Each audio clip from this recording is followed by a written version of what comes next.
É um prazer imenso, né, estar aqui na companhia de pessoas tão queridas e com trabalhos tão ricos, né, nessa pesquisa com várias frentes. Aí eu vou falar um pouquinho sobre cinema. Preparei aqui uma apresentação para vocês que é parte da minha tese de doutorado, né? Como o Ivan já colocou, recentemente defendi agora no mês de dezembro de 2021, e vou compartilhar com vocês um evento específico, um acontecimento específico, que dialoga um pouco sobre essa questão da expressão social do documentário dentro de um contexto aí, um panorama da ditadura civil-militar brasileira. Como o Ivan colocou, sou mestre e doutor pela Universidade Federal de Pernambuco, e também graduado em licenciatura plena pela Universidade de Pernambuco, onde inclusive fui contemporâneo do professor Ivan, e hoje sou professor de ensino universitário de ensino básico, né? Sou professor do Centro Universitário Brasileiro. Passada essa breve apresentação, ao longo de toda a minha trajetória acadêmica, tanto no mestrado quanto no doutorado, o meu objetivo de pesquisa, e eu trabalho com dois períodos diferentes, mas dois períodos ligados à ditadura. No mestrado, eu trabalhei com o Estado Novo Brasileiro, governo do presidente Getúlio Vargas, e no doutorado eu trabalhei com as décadas de 60 e 70, pegando um pouco do momento pré-ditadura, mas também pegando até 79, durante a ditadura brasileira. E meu objetivo sempre foi pensar o documentário, pensar o audiovisual, e de maneira específica o cinema documental, como um testemunho do seu tempo, né, observando aí esse documentário enquanto uma prática social que cria nos homens novas formas de ver, interpretar e representar a sociedade, né, especificamente aí nesse Brasil republicano. Então, eu busco compreender alguns dilemas, algumas questões, algumas problemáticas do Brasil republicano dentro desse contexto de analisar a partir da história do audiovisual e especificamente o documentário. Porque o documentário ele traz uma discussão, um debate muito amplo sobre a realidade, sobre o contato com a realidade, né? Óbvio que isso dentro do campo da teoria do cinema já é algo amplamente discutida, mas a compreensão que se tinha nesse período era de um cinema como uma aproximação da realidade, e além disso ele pertencia a espaços de circulação e de exibição um pouco diferentes dos filmes de ficção, dos grandes filmes aí de enredo, né? E a apresentação que eu trouxe para vocês, ela dialoga diretamente com a minha tese, porque a minha tese foi analisar especificamente a relação entre o documentário e o Instituto Joaquim Nabuco de Pesquisas Sociais. Para quem conhece aqui esse centro de pesquisa, hoje se chama Fundação Joaquim Nabuco. É um órgão federal ligado ao governo federal, criado pelo sociólogo Gilberto Freire, sociólogo pernambucano, Gilberto Freire, conhecidíssimo aí pela obra Casa Grande Senzala, e ele, enquanto deputado federal, teve um mandato como deputado federal, ele lança um projeto, que foi o grande projeto dele, a criação de um órgão de pesquisa social destinado a pensar as condições de vida dos trabalhadores brasileiros na região norte e nordeste do Brasil, numa perspectiva aí tecnicista que visasse o melhoramento dessas condições. Apesar de ser um órgão voltado à pesquisa científica especificamente, foram e ainda são produzidas muitas pesquisas ligadas a essa análise do Nordeste brasileiro. O Instituto Joaquim Nabuco de Pesquisas Sociais, ele também dialogou com a produção cultural do Nordeste, numa perspectiva interdisciplinar, que era o que o próprio Gilberto Freire defendia, né? Então, tivemos um diálogo com a literatura, tivemos um diálogo com as artes plásticas, tivemos um diálogo com vários campos de produção cultural, né? Não só artístico, mas também ligados a costumes, alimentação, hábitos, religiões. E dentro dessa ligação cultural, tornou-se conhecida, na década de 60, a realização do Instituto Joaquim Nabuco de 3 filmes etnográficos que dialogavam com a perspectiva da análise social do Nordeste brasileiro, né? Os 3 filmes: Aruanda, de 1960, O Cajueiro Nordestino, né? Uma fruta tipicamente nordestina, de 1962, e em 66, A Cabra na Região Semiárida, que versa aí sobre a caprinocultura no Nordeste brasileiro. É bem conhecida, né, aqui entre pesquisadores, cineastas, cinéfilos, a realização de Aruanda, em 1960, que foi um filme produzido, apoiado, financiado pelo Instituto Joaquim Nabuco, dirigido pelo paraibano Linduarte Noronha, especialmente porque esse filme, quando foi lançado, junto com outro filme, que foi o Arraial do Cabo, um pouco anterior, eles ficaram conhecidos por cineastas e críticos como a matriz do cinema novo brasileiro, um movimento cinematográfico que defendeu aí uma nova forma de se representar o cinema brasileiro, com novos temas que expusesse o Brasil em suas problemáticas, em seus dilemas, né? Tornou-se aí especialmente conhecido o papel, a atuação como cineasta e como crítico do Glauber Rocha. Glauber Rocha, que foi um dos cineastas e críticos que disse, olha, isso é o cinema novo, Aruanda é o cinema novo, um filme feito, um documentário feito com baixo orçamento, mas que mostrava essa realidade subdesenvolvida do interior do Brasil, uma realidade esquecida. Aruanda versa sobre uma comunidade remanescente do quilombo da Serra do Talhado, no interior da Paraíba, e, segundo o Glauber, né, era um filme que mostrava para todo o Brasil esse país esquecido. Enfim, o meu foco hoje não é falar necessariamente sobre esses filmes, mas na minha tese eu dialogo muito, eu faço uma análise um pouco mais ampla da recepção, da circulação desses filmes que foram exibidos, inclusive, na perspectiva de que o cinema ele é muito mais do que filme, ele não é só a exibição,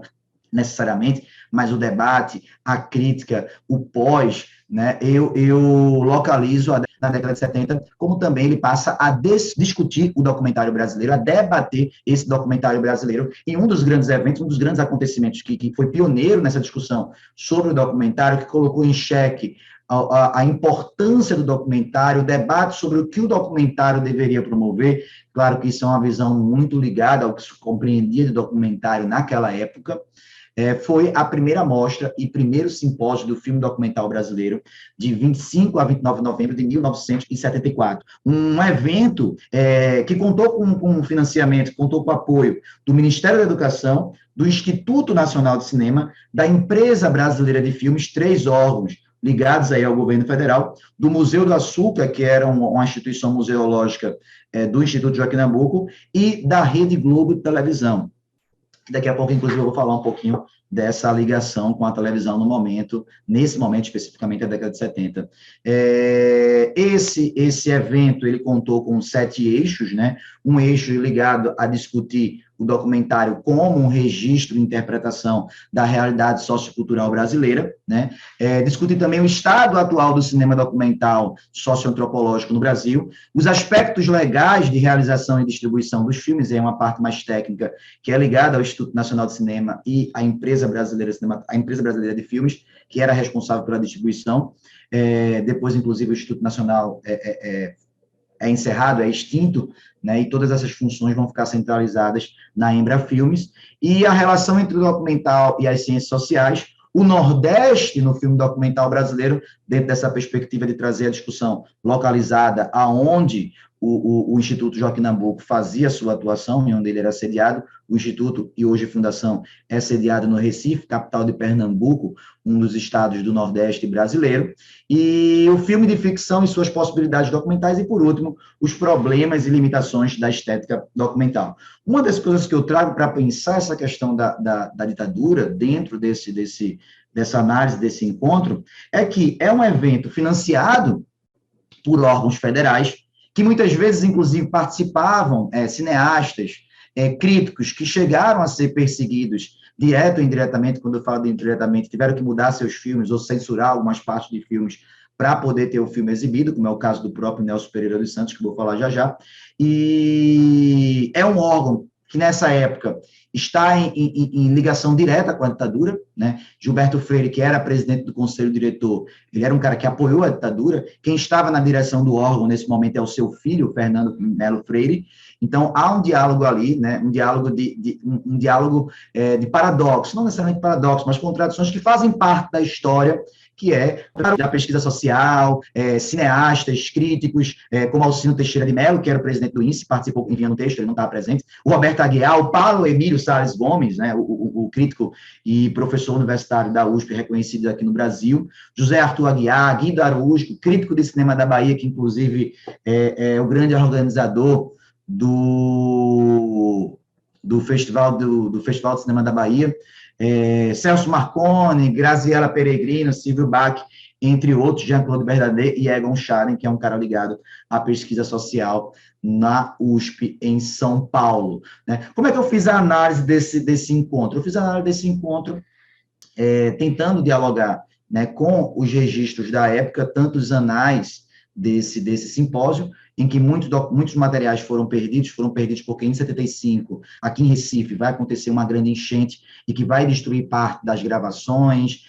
da documentação escrita que tinha sobre esse simpósio, mas, para além desse material perdido, eu também trago, né, as discussões dentro dos jornais, né, as discussões do material que sobreviveu e as discussões que esses próprios críticos cineastas promoviam na época. Por exemplo, né, na apresentação do Alcino Teixeira, que foi uma das apresentações que sobreviveu, sobre a difusão do documentário brasileiro, ele faz, óbvio, dentro de um lugar institucional, uma grande defesa das ações do Instituto Nacional de Cinema, né, promovendo aí a ideia de que o Brasil está investindo em documentário, foram criados leis de incentivo, etc., etc., mas, ao mesmo tempo, na mesma semana em que está ocorrendo o evento, Jean-Claude Bernadet escreve para um jornal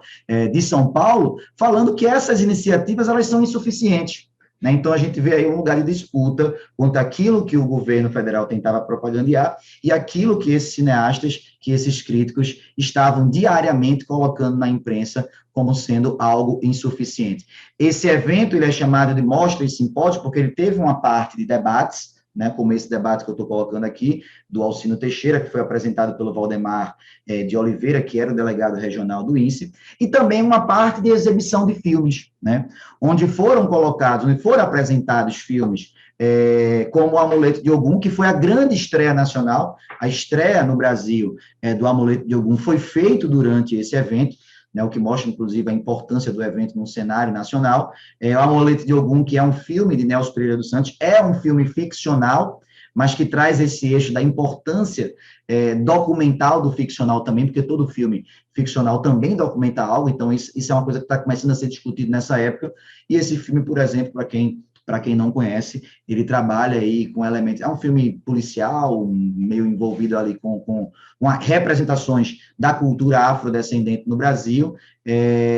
típico aí do trabalho que o Nelson Pereira dos Santos desenvolvia. Esse filme, inclusive, teve algumas cenas censuradas, que o Nelson Pereira dos Santos vai precisar retirar para poder ser exibido, né, especialmente cenas de violência, que eram violências com tortura, então isso é muito significativo para o contexto de ditadura, e o filme foi lançado nesse evento, o filme foi lançado, colocou em discussão essa questão da cultura afrodescendente, da discussão sobre a cultura brasileira. Lembramos também que é um momento em que a pesquisa social, ela está se ampliando, a pesquisa social, né, o primórdio da pesquisa social, que é ligado aí à década de 30, com o próprio Gilberto Freire, Sérgio Buarque de Holanda. Então, na década de 50 e 60, a gente vai ter uma ampliação desses debates dentro das universidades, né?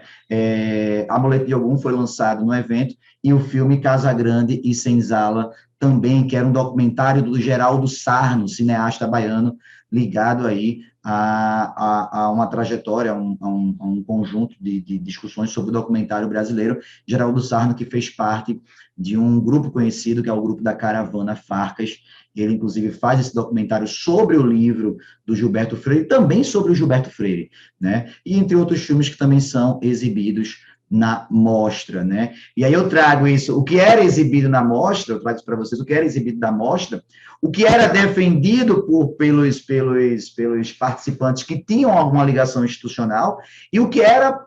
discutido na imprensa, né? O jornal Fluminense, na época, também colocou, cineastas pedem um lugar ao sol para o filme documental brasileiro, discutindo, colocando que as ações governamentais não eram suficientes, né? Então, mais um jornal, além do Jean-Claude Bernadet, o José Carlos de Avelar também escreve no Rio de Janeiro sobre essas dificuldades que os documentaristas eles exibiam. Quais são as dificuldades? A falta de apoio governamental, a ampliação, porque, segundo eles, as cotas que eram destinadas ao cinema nacional não eram suficientes, e aí eles passam a defender que haja uma ampliação. Então, é um momento em que o documentário está em amplas discussões. Eu trago a mostra e o simpósio do filme documental brasileiro como um evento promovido pelo Instituto Joaquim Nabuco, mas eu também lembro a vocês que neste momento a gente tem uma série de eventos em todo o Brasil, como é o caso da própria Jornada de Cinema da Bahia, em que está se discutindo isso, está se discutindo o documentário, está se discutindo essa questão do filme documental, o papel, o apoio que os cineastas brasileiros precisavam, porque para esses cineastas, a grande dificuldade, o grande dilema do cinema nacional como um todo, não só documental, como também ficcional, é a colonização cultural, né? A presença, algo ainda hoje marcante no cinema brasileiro, a presença majoritária de filmes estrangeiros nos cinemas locais, né? E, para encaminhar para o final, né, uma das coisas que também vai ser discutida nesse evento é a presença do Super 8, a bitola do Super 8, o filme Super 8, que é uma bitola mais econômica e que na década de 70 e 80 vai ser amplamente usado por cineastas para realização de filmes documentais, para realização de pesquisas científicas, naquela ideia, né, que vai inclusive concretizar aquela ideia do Glauber Rocha, uma ideia na cabeça e uma câmera na mão, né? A bitola do Super 8, uma bitola mais econômica, mais simples, facilitava essa filmagem, por ser uma câmera mais simples, facilitava a filmagem em cenários externos, né? Nesse evento vão participar, inclusive, debatendo sobre o Super 8, o Celso Marconi, que é uma figura importante, um crítico de cinema pernambucano e um cara que trabalha com essa ideia do Super 8 e era super oitista em Pernambuco, e o Silvio Bacher, né, que é um paranaense e um dos grandes nomes de organizações de eventos na época sobre o Super 8. Então, eles diziam, olha, o Super 8 é a chance que nós temos de fazer um filme econômico, mas nós precisamos que esse filme econômico também ocupe espaços dentro do governo federal, dentro da televisão, dentro dos cinemas, né? E nessa época, inclusive, nós temos um debate, um dos eixos de discussão vai ser a presença de documentários na televisão brasileira. Dentro desse evento vai participar, inclusive, o Paulo César, que era o diretor regional da TV Globo no Nordeste, então ele participa, ele tem uma palestra em que ele se compromete a incentivar, né, a presença de documentários dentro da televisão brasileira, e no final do evento é lançado um manifesto, e esse manifesto, é curioso porque esse manifesto, né, contradiz boa das falas institucionais. Então, eu trago esse evento como um acontecimento que põe em xeque esse debate sobre realização, sobre preservação. Então, no final do evento, eles dizem que não só é importante exibir, né, debater o documentário, mas também preservar. A segunda metade da década de 70, aqui no Brasil, inclusive em Pernambuco, nós vamos ter uma ampla discussão sobre preservação documental, e aí com a criação de órgãos de preservação, a Filmoteca Alberto Cavalcante, o Museu de Imagem e Som de Pernambuco, e também dentro do próprio Instituto, no final da década de 70, sendo criado um órgão de preservação que ainda hoje permanece, que inclusive aqui no estado de Pernambuco, eu falo de Pernambuco para vocês, é um dos locais que nós temos o acesso mais fácil, mais preservados a certos filmes da época, justamente porque foi algo que foi pensado, foi gestado na década de 70. Então, eu trago para debater a ditadura, eu trago para discutir a ditadura esse encontro, porque eu acredito que esse encontro, ele colocou em xeque esses dilemas, as contradições e os embates entre aqueles cineastas e artistas que precisaram se acomodar aos jogos da ditadura para poder produzir, para poder conseguir recursos, para poder ter um espaço de debate, e, ao mesmo tempo, também personagens que